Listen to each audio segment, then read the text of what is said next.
গোপাল তার মাকে খুবই সম্মান করত। গোপালের কাছে তার মা ছিল সাক্ষাৎ দেবী। মায়ের উপর এই জগতে আর কেউ আছে বা থাকতে পারে এ কথা গোপাল বিশ্বাস করত না। মাকে তাই জগৎজননী বলেই সে মান্য করত। গোপালের মা যখন মৃত্যুশয্যায় তখন গোপাল নিজে হাতে তার সেবা করেছিল। গোপাল ভাবত মায়ের জন্য এই সেবা যত্নটাই আসল। মারা গেলে লোকে তো অনেক ঘটা করে শ্রাদ্ধ করে, ষোড়শ দান দেয়, কিন্তু জীবিত অবস্থায় মায়ের জন্য কিছুই করে না। তারপর মারা গেলে তখন সাধ্য শান্তির বিশাল ঘটা করে ব্যবস্থা করে। কিন্তু গোপাল ছিল এই সবের বিরুদ্ধে। সে মনে করত জীবিত অবস্থায় তার জন্য কিছু করলে এমনিতেই তার আত্মার শান্তি হবে। তবে তার মা মারা যাওয়ার পরে বেশ ভালোভাবেই সাধ্য শান্তির আয়োজন করেছিল গোপাল। সে ব্যাপারে সে কোনো রকম কার্পণ্য করেনি। এখনো প্রতিদিন ঘুম থেকে উঠে সে মাকে স্মরণ করে তার আশীর্বাদ নেয়। সেই মায়ের নামে যদি কোনো খারাপ কথা বা কটু কথা কেউ বলে, তাহলে গোপাল একদমই সহ্য করতে পারে না, সে তিনি যেই হন না কেন। এই রকমই একবার একটি ঘটনা ঘটেছিল।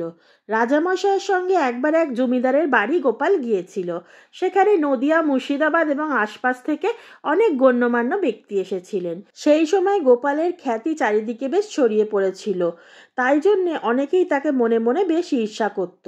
অনেক জমিদার আবার গোপালকে দু চক্ষে দেখতেই পারত না, কারণ রাজামশাইয়ের সঙ্গে তাদের কিছু ব্যক্তিগত কথা থাকতো মাঝে মাঝে।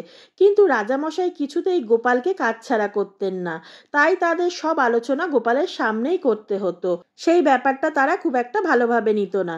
তারা মনে করত গোপাল কিছুতেই মনিবের কাজ ছাড়তে চায় না, একদম চিটে গুড়ের মতন আটকে থাকে।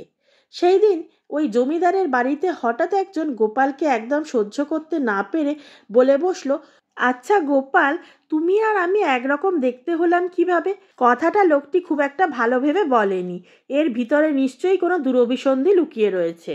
গোপাল এই কথার কোনো উত্তর দিল না, কেবল ফ্যালফ্যাল করে ওই ব্যক্তিটির মুখের দিকে কটমট করে তাকিয়ে থাকলো। কোনো উত্তর না পেয়ে সেই ব্যক্তি প্রশ্নের জবাব দিলেন, মনে হয় তোমার মা কখনো আমার বাবার কাছে এসেছিলেন, না হলে আমরা দুজনেই একরকম দেখতে হলাম কি করে? তোমরা যে গ্রামে থাকো সেখানে তো আমার বাবা কখনো যেতেন না, তাই মনে হয় তোমার মাই নিশ্চয়ই আমার বাবার কাছে যেত। এ কথা শুনে গোপাল আর চুপ থাকতে পারল না। গোপাল তখন বলল, না না, আপনি ভুল করছেন। আমার মা তো সে যুগের মানুষ, তিনি রাস্তাঘাট কিছুই সেইভাবে জানতেন না, তাই তার পক্ষে তো যাওয়া সম্ভবই নয়। বরং উল্টোটা, আমার বাবাই আপনার মায়ের কাছে যেতেন, আপনি হয়তো সেই ব্যাপারটা জানেন না। এ কথা শুনে সেই ব্যক্তিটির মুখ চুন হয়ে গেল, তার মুখ থেকে আর কোনো কথাই সরল না। সেই ব্যক্তিটি আবার ছিলেন নদিয়ারই এক জমিদার। রাজামশাই সেই জমিদারের দিকে তাকিয়ে কেবল সহাস্যে বললেন, কেমন লাগলো? মুখের মতন জবাব পেলে তো এবার?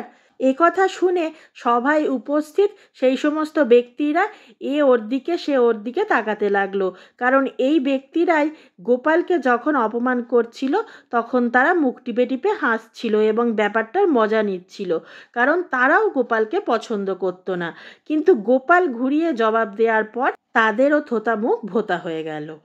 এই ধরনের সুন্দর সুন্দর গল্প শোনার জন্য এখনই আমার চ্যানেলটি সাবস্ক্রাইব করে নিন। আর গল্পটি কেমন লাগলো তা অবশ্যই কমেন্ট করে জানাবেন।